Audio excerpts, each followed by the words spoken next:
Welcome, everyone.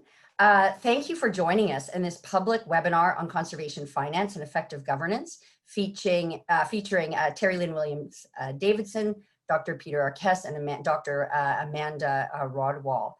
It's part of a 3-day international research roundtable hosted by the Canadian Climate Initiative, supported by Peter Wall Institute and a number of other partners.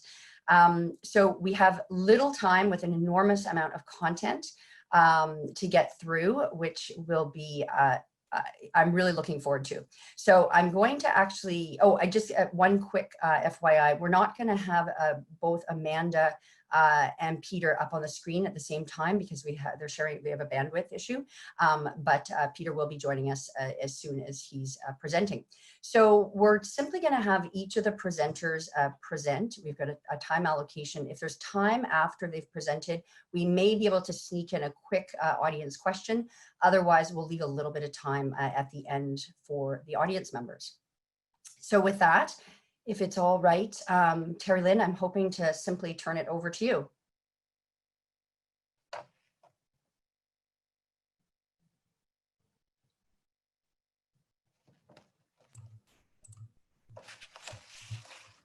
Good morning, everyone. I want to begin by acknowledging the Semiahmoo people upon whose beautiful land I live and work.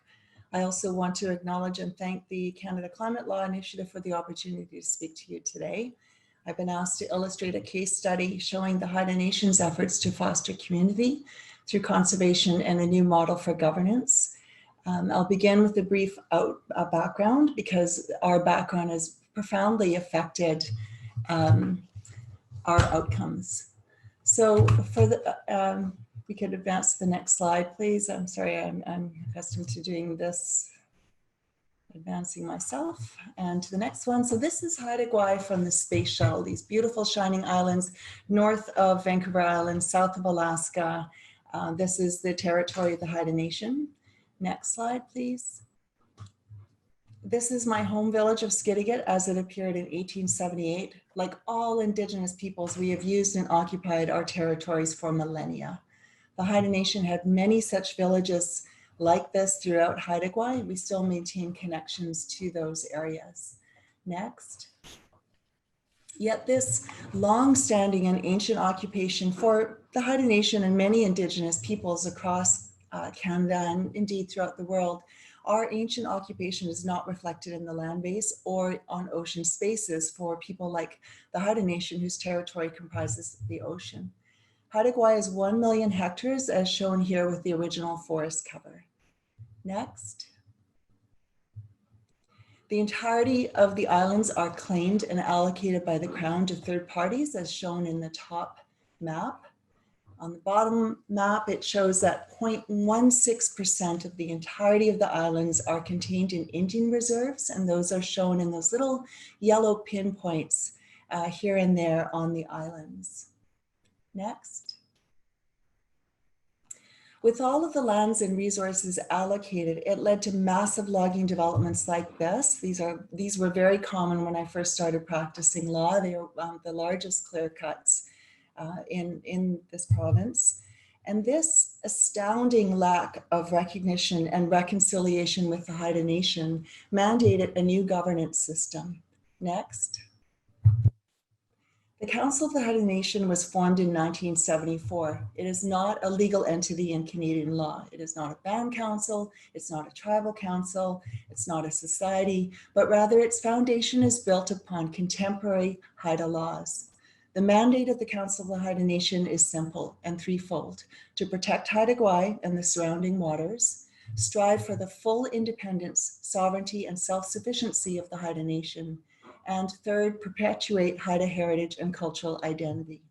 Next. The first test of this governance structure occurred in the mid-1980s. Haida elders and citizens engaged in direct action in the southern part of Haida Gwaii. These peaceful actions brought international attention to Haida Gwaii. Next. Eventually, in 1993, Canada and the Haida jointly created the Gwaii-Haanas National Park, Reserve, and Haida Heritage Site. It comprises about a quarter of the land base of Haida Gwaii And here's what's really important about that model. The agreement enables the exercise of concurrent jurisdiction, Haida and federal crown jurisdiction. Divergent views of sovereignty are set out at the beginning of the agreement and are recognized without conceding to the other's views, but yet common ground is fostered and built upon. Next. We learned as we stood on the blockade lines at Lyle Island about the importance of reconciliation. We stood opposite people from the island's communities, Haida and non-Haida alike, people whose children were growing up together. Later in 2002, women, Haida and all settler women, voiced their concerns at the Weyerhaeuser log sort about the lack of community infrastructure. Next. The outcome of our reconciliation efforts and the implementation of this law was apparent in the Haida case before the Supreme Court of Canada. Here, the Haida Nation and coastal nations joined the Haida Nation celebrating the win at the Supreme Court of Canada in 2004. That victory was in part possible because of the intervention of the logging community of Port Clements. They're the very community that would have been most affected with the license that we had challenged before the Supreme Court of Canada. The community simply told the court that they had more faith that the Haida Nation would protect their interests than the government of British Columbia or the government of Canada. Next. A few months after the Supreme Court of Canada decision in the Haida case, the province of BC actually replaced the very tree farm license that we had challenged in the Haida case. This time we drew upon the islands-wide community that wanted new management of forests, the community consensus that built around how we were going to utilize the forests of Haida Gwaii. Next. The hard work of reconciliation was fueled by the outcome of an exercise of Haida law, which is seeking wise counsel. In the forestry context, it meant drawing upon technical and scientific expertise, assessing the extent and effects of overexploitation, the lack of comprehensive planning and recognition, and the need for sustainability in key cultural indicators. This is an example, a small example of the kind of data that we generated. This map shows the assessment of the ability of watersheds to recover or not from past logging. Next. The outcome of that process was a jointly commissioned Haida and Province of British Columbia land use plan that brought Haida laws into a modern expression in 2010. This land use plan integrates 14 Haida protected areas that the Haida unilaterally designated as areas that would never see industrial development. They are all shown in lime green. The Gwaii area is shown in the lower left-hand corner.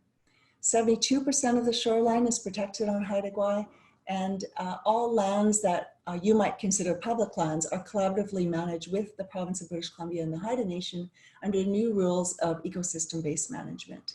The joint management of these areas recently set the annual allowable cut, and 75% of the land base is now protected, and that's before we've completed our title litigation and before we've negotiated a treaty. Next. Now, with that background, I'd like to turn to a finance model for community change. The Province of British Columbia completed the South Moresby Agreement in 1985, and it took a number of years before the Haida reached the agreement for the Gwaii area. And that was because we wanted to see a community fund that we called Gwaii Trust. The Haida worked with the local settler communities to create a multi-million-dollar perpetual fund for the benefit of not just the Haida Nation, but all people on Haida Gwaii. The fund started with just over 38 million and is now more than doubled to over 83 million at the end of 2008. The goals are to promote the health and well-being of the community of Haida Gwaii. Each year, the Society distributes part of the investment income to a wide variety of grant programs. Next. An example of the funding that they give is the Rediscovery Program at Alung Slung. That's the northeastern tip of Haida Gwaii. This is a program that brings youth together to live off the land. It has operated for over 40 years and was so successful that it was replicated internationally in Rediscovery International. Next.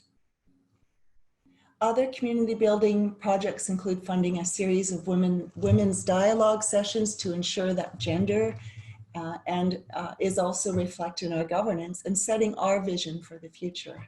Next. Other grants support the arts and cultural activities such as regalia making, as shown here. Next.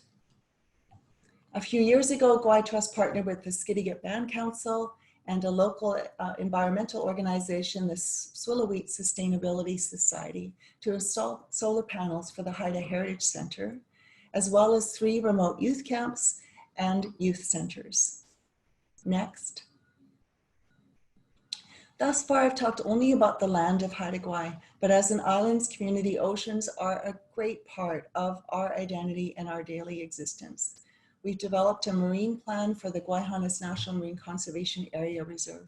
It is the first area in the world to be managed from mountaintop to seafloor, and that's a direct reflection of the Haida law that everything is interconnected, that what we do, the land affects the ocean and vice versa.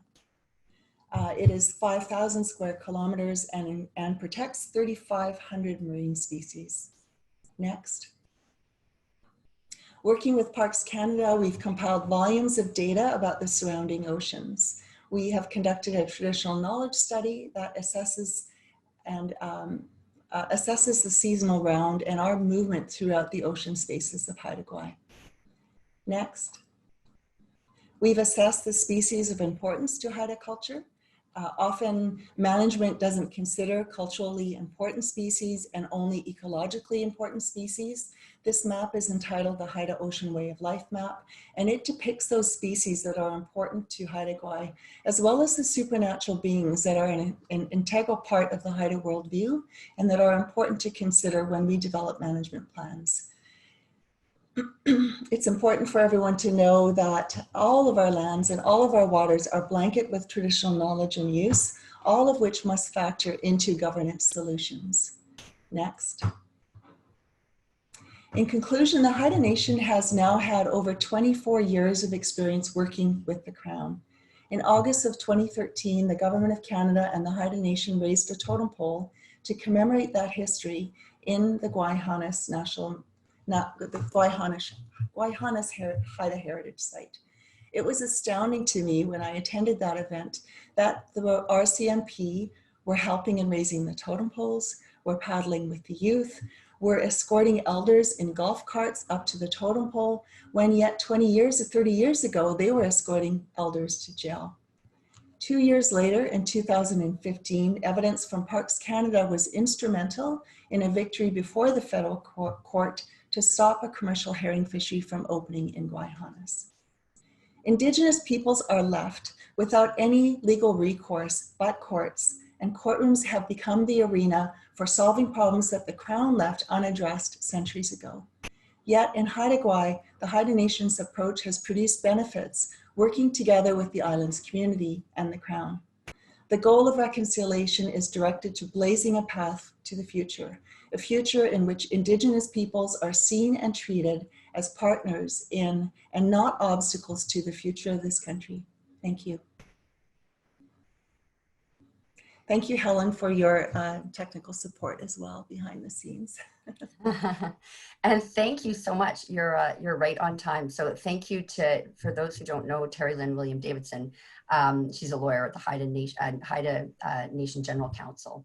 And I should have said, thank you for telling us where you're calling from. I actually don't know where any of the panelists are calling from, but I'm actually calling in from the traditional ancestral territories of the Squamish, Tsleil-Waututh, and Musqueam people, which for those who may be in international jurisdictions and not familiar with British Columbia, like almost all of British Columbia remains unceded territory, meaning never transferred.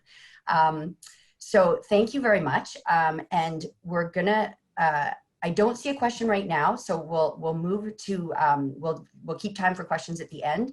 I know I have one for Terry Lynn, but I'll save it. So I'm gonna move to Amanda Rodwell, who's a Garvin professor and Senior Director of Conservation Science at Cornell Lab of Ornithology, and let you take it away with your presentation. Great. Thank you very much. Yeah, it's a pleasure to be here today with everyone. So next slide, please. Thank you. So, I think we've all seen that Canadians from, across a wide variety of public and private sectors have been developing strategies to reach a low carbon future, right? And there have been a lot of different promising and also innovative ideas and approaches that have been proposed. And what I want to focus on today is how embedded within each of those strategies are opportunities that we have to leverage some of those investments and some of the activities or interventions in ways that can add value for biodiversity and for ecosystem services and even human health and well-being. And these can be really broadly thought of as co-benefits. And we use that word because they may not be the focus or the top priority of a particular climate-focused project, but they still can return significant benefits for sort of social or environmental attributes. So just as, oh, I'm sorry, I haven't been saying next. So sorry, yeah, so next, so as we're transitioning and next, I'm used to running my own slides here, thanks, and yeah. So for example here, one of the recommendations from the Pan-Canadian framework is that we can adapt and build resilience to climate risks like floods and fires and droughts. And so clearly here we have a lot of room within this recommendation in particular to sort of add value in terms of ecosystem services and biodiversity, right? So for example, if we were to restore wetlands, that's going to store carbon, that's going to conserve some sensitive species, protect human settlements from floods, help raise waterfowl for recreational, and hunting values. Next. Likewise, we can improve carbon storage or grow bioproducts in ways that can help us restore or enhance different ecosystem services and ecosystem health writ large. Next. So we can take different steps in order to either improve some of the environmental gains or reduce environmental harms that are associated with different activities. So we can improve some of these gains by doing things like aiming for co-benefits that I've mentioned. So whenever possible, if we do that and really bake them into the projects from the start, that's a way to improve gains. We can also do it by investing strategically, especially in terms of optimizing or prioritizing different activities. And we can improve some of those gains by engaging with non-traditional partners. On the flip side, right, we can try to reduce harm to the environment by adjusting the location and timing of different activities, by developing, promoting, or even combining different technologies, and also by building ambitious mitigation and offset programs. And so I'm going to go through a few examples of these. Next. So one good example of a program that delivers co-benefits is the Bonn Challenge. This is an international effort that aims to restore degraded and deforested land around the world. And so they're aiming for 350 million hectares of land restored by the year 2030. And the highest order goal for the Bonn Challenge is to reduce greenhouse gas emissions, right? So it's squarely, climate focused, is the top priority. But it also can deliver really important co-benefits for rural communities, right? And so here you can see that the annual net benefit to national and local economies is estimated to be over $85 billion in US dollars per year. Next. Likewise, if we're looking at solar energy farms, right, we could include management for pollinator habitat. That's going to not only contribute to biodiversity conservation, but it also provides important crop service benefits to farmers. Next. And we certainly don't have to limit ourselves to only one or two co-benefits, right? There are programs that we can use that will help us to prioritize or to spatially optimize across multiple targets. So whether it's air or water quality, carbon, birds, and bees. And this is something that I've been doing in some of my US focused projects. Next. And so aiming for co-benefits like this in and of itself can create opportunities for us to connect with or engage non-traditional partners, such as indigenous communities or even private sector actors.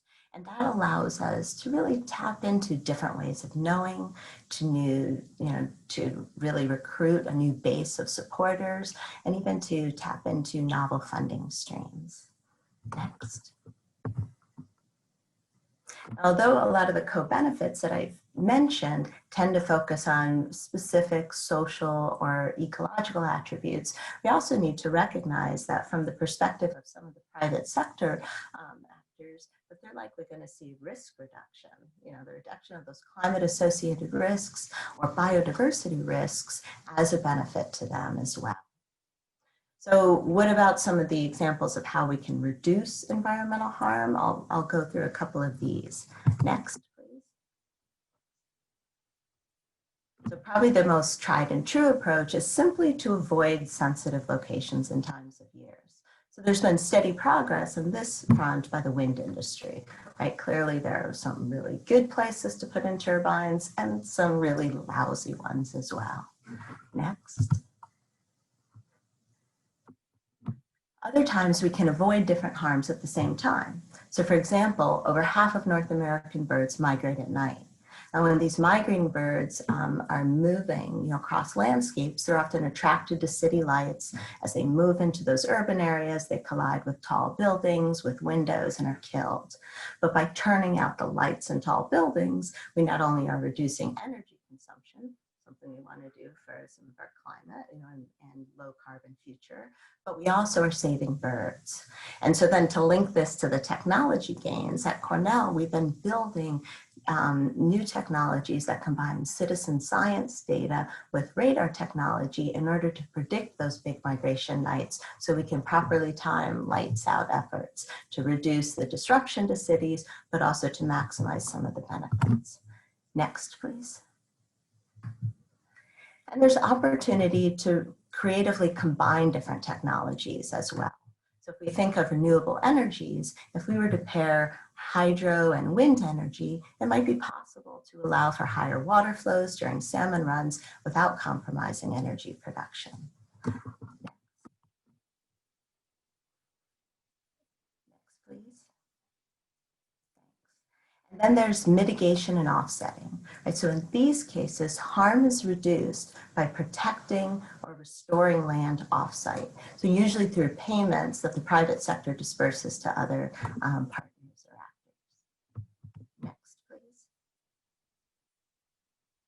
So there are many opportunities to really try to bake in those co-benefits from the start of projects. But how do we pay for them? Right now, while building in those co-benefits in and of itself can help recruit new funders or access new funding revenue streams, we can still struggle with funding mechanisms. And the reality is that when we look around the planet, we are woefully short of the funding that we need to conserve biodiversity. And most of that funding currently is coming from public sources that have limited, if any, growth potential. Right, so for this reason, there's been a growing movement on trying to engage the private sector and particularly private investors in conservation finance. Next, please. And so what we're talking about here is a model that's akin to impact investing. So an investor will have financial goals, they're seeking some sort of return in most cases, but they also have important environmental or social goals that may even make them willing to take a lower return on the financial side. Next, please. And fortunately, there's now an international coalition that's working to identify and promote and to scale up the enabling conditions that we need to grow this private return-seeking investor, and that in a way that provides real conservation benefits.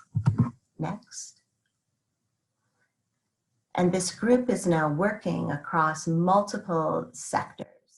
So everything from sustainable ag to sustainable fisheries, watershed management, coastal resilience, forest restoration.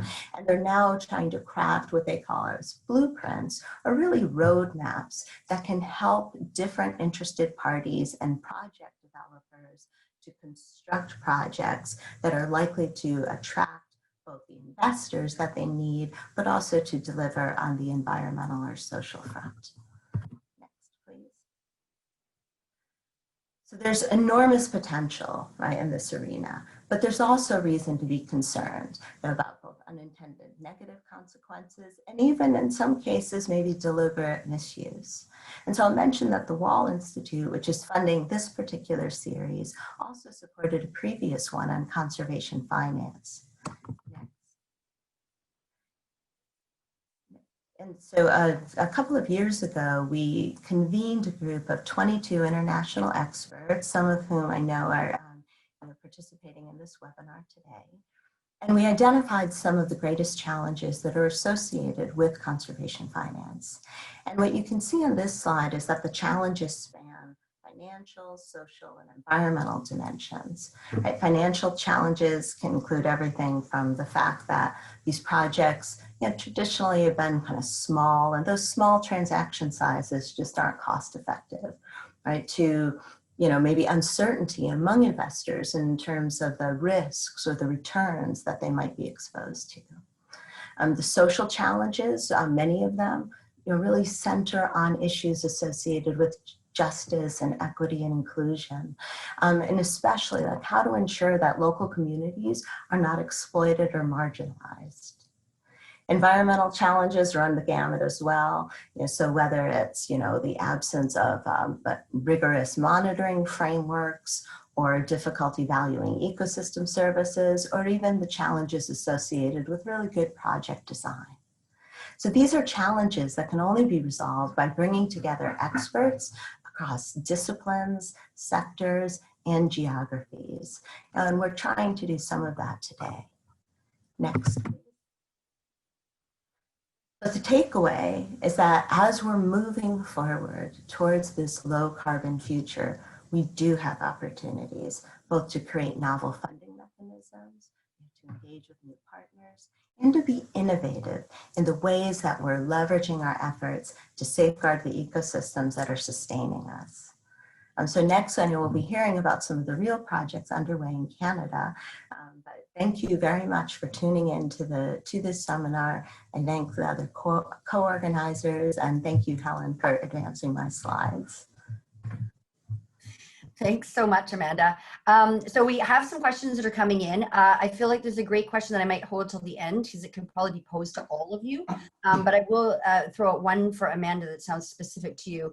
So in reference to the Bonn Challenge and other like-minded initiatives aimed at creating co-benefits, specifically creating opportunities for rural livelihoods, what kind of vehicles might be available to get rural parties on board? It goes on to describe the situation in British Columbia, although I'm sure that could be commonly applied to other jurisdictions where you have small communities and multi-generational families and communities really invested in the forestry industry, and how do you shift, shift support for biodiversity? Right, that's a great question. Yeah, I'm getting a little echo, a little feedback. Peter, can you turn off yours? Sorry. Peter Arcese and I are next to each other, so he has to mute. Thanks. So that's a great question. And so, so with that, right now, the way they're approaching a lot of these projects is that you have groups within each country that are actually coming up with plans, identifying priority areas, and then finding local partners that they can work with in order to create restoration projects and to locate the investors. So when the Western Hemisphere, one of the biggest sort of groups that are working with this is the World Resources Institute. So they're coordinating like the Latin American focus. And so that's what they have in country leads oftentimes within the governments or large NGOs who then again are finding those local partners. I think there also are mechanisms that if there's sort of a ground up ideas or support for different kinds of projects and sort of how to construct them around maybe a broader array of benefits, that those can be brought up and proposed. I'm not sure who the contacts would be specifically in Canada, but certainly that's something that we can look into and provide more information. But yeah, that's a great question. I'll be curious to hear thoughts from other panelists as we continue. Thanks. So I'm going to move to Peter, if that's okay, and then we'll circle back with we're getting some for all of you, and we've got one for Terry Lynn, but I'll just wait until we've done Peter's slides. Good, thank you. Could I have the first slide, please?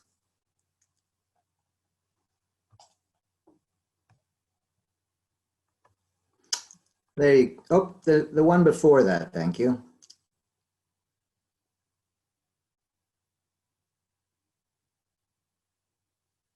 I'll just start. That's good. Thank you. So thank you for the talks before. I'm going to try and tell you about some of the ways that communities in British Columbia, and particularly the Georgia Basin, are starting to think about mechanisms that might allow them to participate in climate amelioration by transitioning the use of their community or private land forests to create new income streams, conserve species, and ecosystems under threat by taking advantage of some of the markets that Amanda has just referred to. Next slide, please.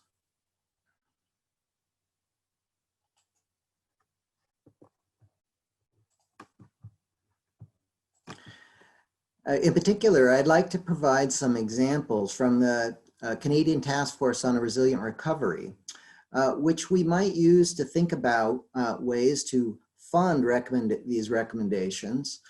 In particular, funding the investment in natural infrastructure to restore rare habitats, increase climate resilience, and secure co-benefits, the ecosystem co-benefits Amanda has just articulated. To accelerate Indigenous reconciliation while trying to mitigate climate change, create jobs, and conserve this natural capital. And to grow financing for nature-based services linked to those natural capital and the environmental services they provide by growing environmental markets and leveraging private capital. Next slide, please. Although we often view many of these goals as aspirational, they're increasingly becoming something that business leaders are talking about all the time. Last week in Market Watch, there was a unanimous recommendation of the U.S. Commodity and Futures and Trading Commission discussed, wherein recommendations were unanimous to financial regulators to begin incorporating climate-related risks, develop strategies to integrate and monitor those risks in their investment portfolios, and in particular, to set a national price on carbon pollution to try and facilitate some of these models that we've been talking about, and I'll mention now. Next slide, please. The emphasis on carbon has been particularly critical for many of the projects people are starting to think about because carbon is often intimately related to conservation and human well-being in parts of the world where forests have been used traditionally and solely as a source of fiber production. Because deforestation is viewed worldwide as a threat to biodiversity loss, and in British Columbia has played a role in the loss of many of our important resources, it's definitely worthwhile thinking what economic mechanisms might instead favor synergies between carbon sequestration, storage, and biodiversity conservation, because these could provide a route by which revenue could be generated in reforestation in ways that might allow some fiber production, but transition away from historic methods, which have had that as the sole benefit, and think about ecosystem co-benefits that might come from a managed ecosystem with more of these, or with a wider range of benefits in mind. Next slide, please. As an example, in coastal British Columbia, one of the co-benefits we often think about and talk about these days are the demonstrable increases in tree growth, carbon sequestration that occur adjacent to healthy salmon streams, because salmon carcasses have the capacity to feed their adjacent forests and their downstream estuaries, and can have up to and can have an astounding effect on the growth rate of trees. The example inset in this slide shows a 3-fold increase in the basal size of Sitka spruce next to spawning sites as opposed to non-spawning sites in local streams. So one of the things my colleagues and I have been doing is to explore financial models on a small scale that might be capable of restoring some of these salmon forests, as they're called, with the goal of enhancing water quality, flow, recreational opportunities, biodiversity conservation, and human well-being and recreational opportunities that come from transitioning from short rotation logging to a mix of fiber production, carbon storage, and sequestration in community forests and private lands, and in this case, in particular, in the Georgia Basin. Next slide, please. The Georgia Basin has been interesting to us because it works as a global example of change in that it is an area which is heavily occupied by humans and now half converted to human use. So our opportunities for conservation have become limited. At the same time, provincial and federal governments are committed to the conservation or restoration of at least 170 species at risk, many more. And they have to do that in an environment in which most of the remaining land is privately owned. As a consequence, this coastal Douglas-fir ecosystem, outlined in red in the inset that you see, has been identified as the most imperiled ecosystem in British Columbia, and it includes many iconic species which Canadians and others recognize as foundational to our biodiversity and historic environmental conditions and culture. Next slide, please. One of the reasons carbon, again, is interesting in this area is because it is indeed the decline of old forests, which has been identified as leading to trade-offs in other economically and aesthetically important systems, particularly the salmon streams I mentioned earlier, which provided abundant recreational opportunities, fishing opportunities historically, but not currently. And in their decline, salmon have now led to the situation in which Canada has been compelled to protect very small runs and restore runs because they themselves are necessary to protect species at risk like killer whales or orca, which themselves have the capacity to support economic activity, but are now at serious risk. Next slide, please. Another interesting aspect about this area is that many, if not most, of the species at risk are the consequence of changing land use practices. Historically, this area was maintained by Indigenous people as an extensive area of agricultural in which regular burning and harvest of resources maintained communities which have now become rare. So there is a growing recognition that many of the species and ecosystems at risk in Canada, and in particular in the Georgia Basin, have been lost largely due to the cessation of those Indigenous stewardship activities. And there is now discussion about how those activities might be restored in ways that enhance biodiversity, conserve ecosystems, and also enhance recreational and aesthetic opportunities important to humans. In particular, places like the Garry Oak Meadows historically provided up to 250,000 camas bulbs annually and sustainably to local harvesters, but now stand as an iconic species representing one of about 100 endangered plant species that we're trying to conserve in these systems. Next slide, please. So how do we get from these trade-offs between ecosystem use and natural capital to synergies between them? One of the activities we've engaged in lately is to try and prioritize the existing parcels in the coastal forest zone I outlined earlier to see which are most important to the conservation of these imperiled species and ecosystems in future. and then to estimate some of the co-benefits that might be available in restoring those systems, particularly old forest, savanna, and riparian ecosystems. And then to think about some of the finance mechanisms which might help facilitate that conservation based on the restoration of the ecosystem services provided on those priority parcels. Next slide, please.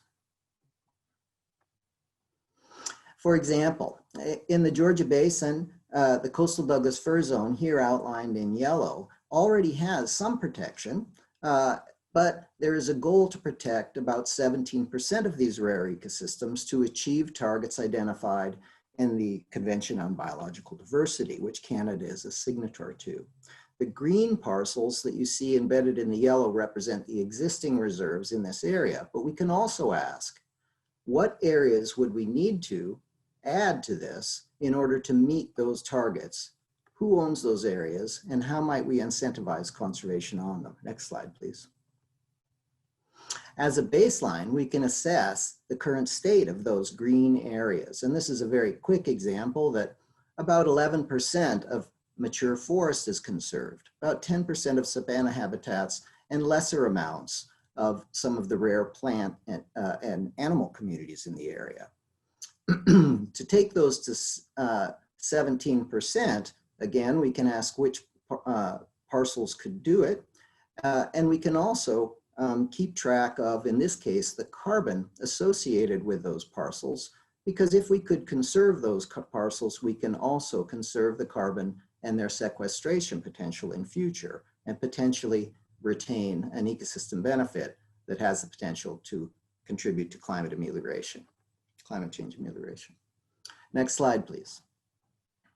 So in the next slide, you'll see blue insets added to the greens. And those are the outcome of a process in which many detailed data sources which describe the distribution of the species and ecosystems of interest are compared with the assessed value of those properties to look for, in this case, an example solution which identifies the properties which most efficiently meet those goals, and efficiency here determined as the acquisition cost of those parcels if they were to be rolled into protected areas.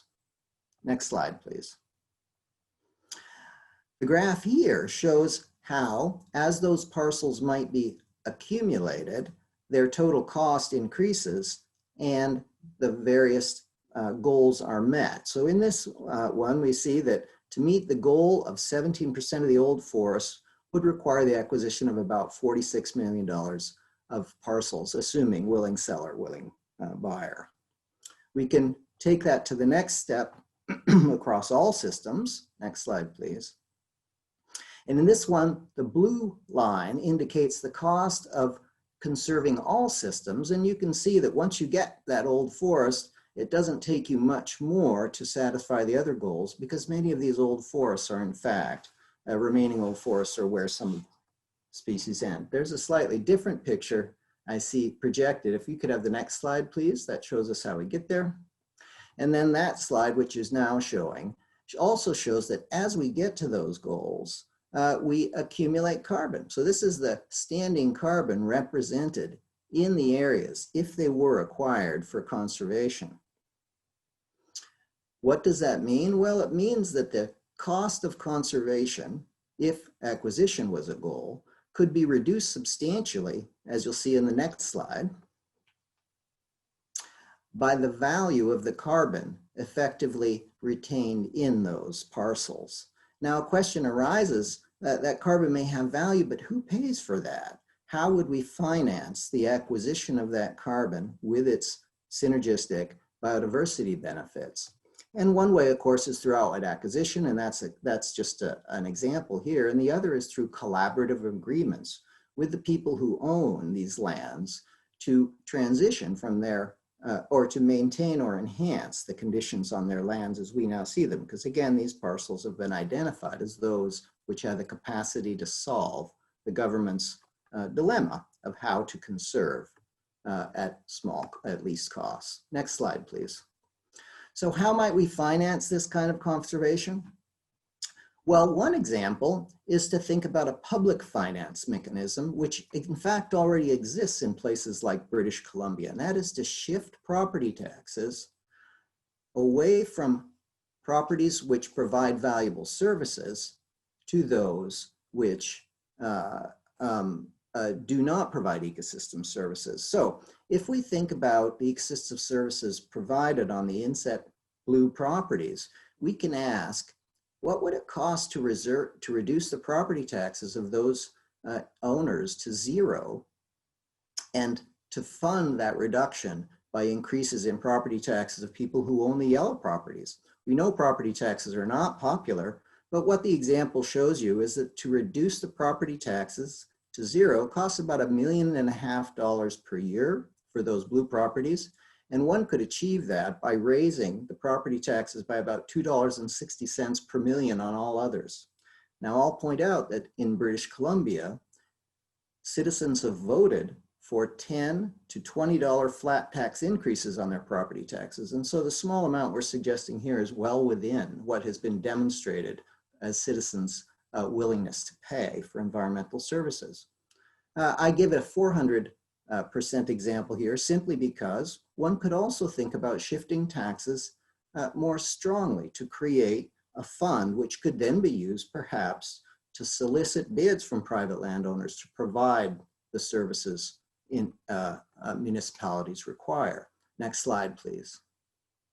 For example, strategic investments in conservation might be undertaken by municipalities who raise property tax surpluses and then request landowners to provide covenant or other restrictive contracts which commit to providing carbon storage and sequestration, water quality, or other services to provide restoration services for salmon, or to engage in beneficial farming practices like the use of organic methods, which might indirectly enhance water quality by reducing pollutants adjacently. And by acquiring these services, municipalities might fund. Okay, next slide, please. I'll speed up. One municipality which is now doing this is the municipality of North Cowichan. This graph shows a pixelated image of some of their community forest and identifies parcels where carbon can return up to $20 a ton under the Canadian carbon pricing policy. Next slide, please. We are now thinking with communities like this in using computer models about the benefits they may get. In this case, we found that old forests have much lower or much better stream flows, higher water quality, and many fewer droughts. In the Cowichan region, droughts have led to annual problems in rivers that have caused people to port fish down in buckets when there's not enough water for the fish to get downstream back to the ocean themselves. Restoring these forests has the potential to ameliorate climate-related reductions in water quality and drought. Next slide, please. This doesn't mean we don't need to harvest, and of course there's a long traditional harvest, because forest and interface fires can also be reduced by limited harvests that is synonymous with the restoration of old forest characteristics. Thus, some limited harvests can enhance biodiversity by reducing fire risk and also having positive effects overall on carbon stores. Next slide, please. We're working in some of these areas to identify indigenous managed landscapes that historically provided habitat for many of the rare species I suggested, and thinking out about how to use mixed carbon and fiber strategies to, again, restore these old forests, support some of these species at risk, generate economic activity as we also restore some of the cultural heritage values of the landscapes, and by doing so, meet our conservation tasks. Next slide, please. We've heard, and it has been advertised widely, that many Indigenous groups are interested in participating with Canadians in these kinds of goals. Next slide, please. And recent studies have shown that Indigenous lands around the world, in this case in Australia, Brazil, and Canada, often contain in them higher values of biodiversity and rare species than other areas, and as high as many already protected parks. So it suggests that collaborative agreements with indigenous groups that are profitable for those indigenous groups might also work to allow Canada or other countries to meet their biodiversity goals. Last slide, please. In conclusion, we've suggested in the Georgia Basin that meeting, advanced slide, please. Thank you. In conclusion, meeting the CBD Convention on Biodiversity targets will require incentives in the Georgia Basin because private and indigenous lands have other opportunities for making for revenue generation, and we want to make biodiversity conservation one of those which is economically beneficial. To do so, we are using prioritization tools to help those kinds of decision making and quantify the costs and benefits. And we note that the high overlap between the treaty targets of national and provincial governments to conserve biodiversity and ecosystem services has substantial opportunity to provide the kinds of outcomes we've been talking about here. Thank you.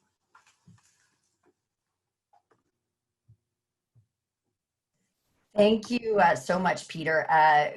Peter, for those who don't know, is the professor of is a professor and forest renewal BC chair in applied conservation biology at University of British Columbia. We have one question that's specific actually to Terry Lynn, so I'm going to circle back to her. And folks are interested in the Gwaii Trust, how it was financed, where the initial funding come from, and has the fund been replenished since it started? And then finally, is this a model that would be available to other communities in British Columbia? Hi, so thanks for the question, Linda. Of course, all this happened when I was just a baby in 1985, so I had to do a little bit of historical analysis into this. The fund was created from two different pots. What was called the Regional Economic Development Fund, which was federal funding. At the time, Canada insisted that it was their money to spend as they saw fit. And the South Moresby Forest Replacement Account, and that was money to compensate the forest industry sector, and it was both federal and provincial funds. They each contributed 12 million each.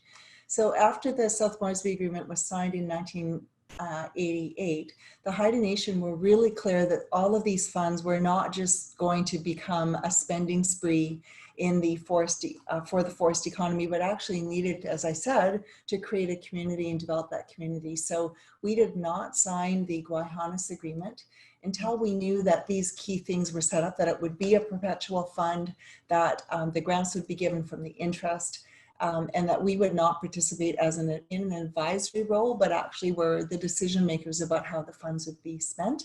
And that is really part of my whole presentation, is that the Haida are not just to be included in decisions about what might happen on their lands, but actually are leading it. And that's a really important point, I think, for everyone in this webinar to know, that decisions about lands being conserved or how we're going to meet carbon targets are not things to be made by outside agencies, but we really have to be involved right at the beginning in the way that the Haida Nation has. I would hope that this could be a model for others to follow, and it really should be driven, however, by the Indigenous peoples whose lands are involved. Thank you. Thank you. And we're getting close to our time, but there is a question which is near and dear to my heart. So in addition to being the executive director of the Dillon Center for Business Ethics at UBC Sauder, I also serve on the UBC Staff Pension Plan Board. So there's a question here for private investors or for pension funds. The question is, how will these investors be able to monetize their returns from these wonderful ecosystem projects? But given that we've got about 3 minutes, maybe I can just get a shorter is it possible? Are there sort of signs of hope in your mind? So a short answer from each of you. Amanda, do you want to start? Sure. Sorry. You know what? We have feedback. Do you want to start? Yeah. So I think there are some ways that sometimes you'll have the revenue can come back by if there are certifications, for example, that are involved with products that then once that initial investment is made to make the operation more sustainable or return environmental benefits, that certification provides additional revenue that can flow back to investors. So there are those kinds of arrangements. If you upgrade the technology associated with fishing, gear, then that might have a better return, or again, lead to more sustainably produced resources that provide a better return. So it's those kinds of arrangements, but just in the interest of time, I'll, let others respond as well. Okay, so Terry Lynn, are you optimistic? Maybe I could just ask that these are models that could be applied. I think there are opportunities for private investors or specifically pension funds. I'm going to pass on that question, but I am optimistic. Okay. And Peter, do you want to give us the final thought on whether this is a sort of a path forward for directing capital flows? Well, I mean, just quickly, I would echo what Amanda has said. There are already a lot of organizations which are doing this. In the carbon case, of course, they're talking with all kinds of groups who are interested in these things and have identified who have met the certified carbon standards and enrolling their lands into essentially funds that people buy into. And so in that case, the funding for these investments is being provided directly by the governments or municipalities or private markets which are purchasing the credits. So they're already well established, and the question is how to kind of legitimize them, make them more widespread, and provide enough pilots so people see clearer routes to design these programs. Perfect. So I'm going to end it there, but thank you so much, Terry Lynn William Davidson, Amanda Rodewell, and Peter, and I think I may have said your name wrong, Peter. Thank you. And to our supporters at both the Canada Climate Law Initiative for hosting the webinar, and then for the roundtable, also support by the Peter Wall Institute for Advanced Studies, the Dillon Center for Business Ethics, the Center for Business Law, and at Allard Law School, UBC broadly, and Cornell. So thank you, everyone, and thank you, audience, for your questions, and good luck to everyone here for advancing this important work.